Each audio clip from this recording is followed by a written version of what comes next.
Alright, hey everybody, hey amazing people. This is N talking about the N in Netflix in more ways than one. Baby. So here in summary will be spake of Netflix. Netflix is a company that betrayed me. But let me tell you the start of how I came to working with Netflix all those years ago. When everybody was analyzing tech, before tech was on solid footing like it is right now.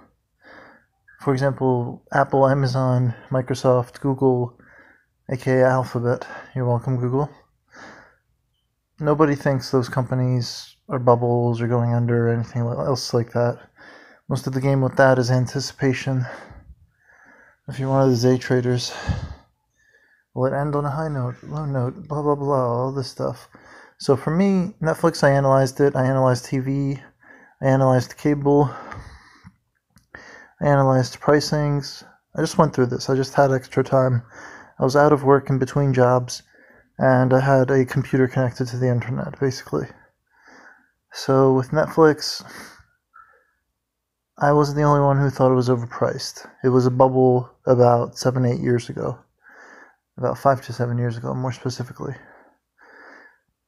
And I found the antidote to a bubble, for Netflix anyway, and that antidote is original content. Why? Because original content works this way. If you want to see something that only Netflix is offering, you have to pay for Netflix, even if it's just 1 month where you cancel it later. Where you watch all the original content, then you cancel it later because there's something better out there. Foreshadowing, there will be something better out there, but that's Apple's move. We'll talk about Netflix for now. This whole topic is Netflix. So with Netflix, I contributed to the idea. I found them the antidote. That was my own doing, and that's original content. Very simply that. And so the first one that I remember myself contributing them to was, ta-da, Marco Polo, a giant, multi-million-dollar, big-budget TV show. Watched it all the way through. It's pretty good. There's going to be a Marco Polo 2 if there isn't already. And this is what I said into my hacked computer, which was my main source of relaying messages to roughly everyone on the planet. I said, look, pair it up with that fat bastard. I was referring to Weinstein. Oops, sorry, Weinstein. And he knows how to make a show. I said something like that. He knows how to make a TV show happen. And they went with it. They hired the Weinstein Company. They made the show. I got no money from that, no bonus, no commission, no shares, nothing. Yet they prevented losing a significant amount of wealth.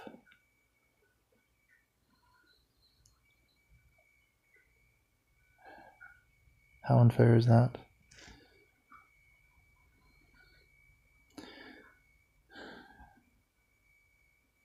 You can empathize in silence too. I do that sometimes. Like paying attention and then, why was he quiet all of a sudden? The other big property that I'm going to talk about, and this involves one fraud, not two, is Kimmy Schmidt. I came up with the show idea, the colorfulness, hiring I think her name is Ellie Kemper or something like that. I saw her on The Office and I knew she was destined for more, but it needed to be in a very specific way. And now she's hilarious as Kimmy Schmidt. And I paired this idea package with Tina Fey. It had to be Tina Fey to write it, that's what I said. It had to be Ellie Kemper? Is that her name? To star in it. And somebody else took credit where he pretended to be, where he allowed people to believe that he was the creator of the show, beside Tina Fey. It's in the credits. For watching the episodes, it says created by Tina Fey and something. I think Robert something. But that's an example of a fraud. that Netflix created, a product of the network of surveillance bastards who make significant amount of money selling to roughly anybody. The other reason I hate Netflix is because they allowed a hack to happen, where they kept hacking anytime I would watch Netflix, and they hacked my brother one time from him watching Netflix. They allowed deviants to exist. Like, one of the hacks was, I remember this very clearly, I was sitting at the table, dining room table, with my friend across from me, my dad to the right of me, and we're talking about me going to California. This is about 1.5 years, 2 years ago. And all of a sudden the Netflix that's playing baby cartoons says in a computer voice, like Siri would be if there wasn't a lady who was voicing Siri, he has a mental illness. And I'm like, what the hell? What the hell? No, I don't. Well, I'm bipolar. But other than that, depression counts as a separate thing. So, it seems that love is real. So it seems that love is true. So it seems love flies away, only to bring me closer to you. Ooh.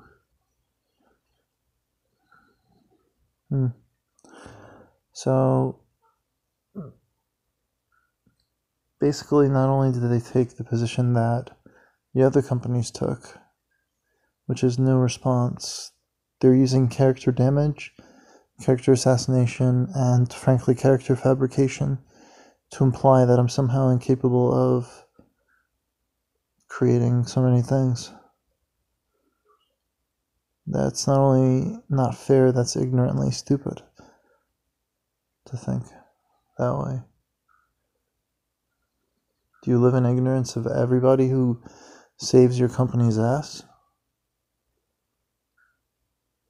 I swear I'm going to draft a proposal to Netflix. Item number 1. Why? Why Netflix? Why? Other weird things have happened to me, but that's for later.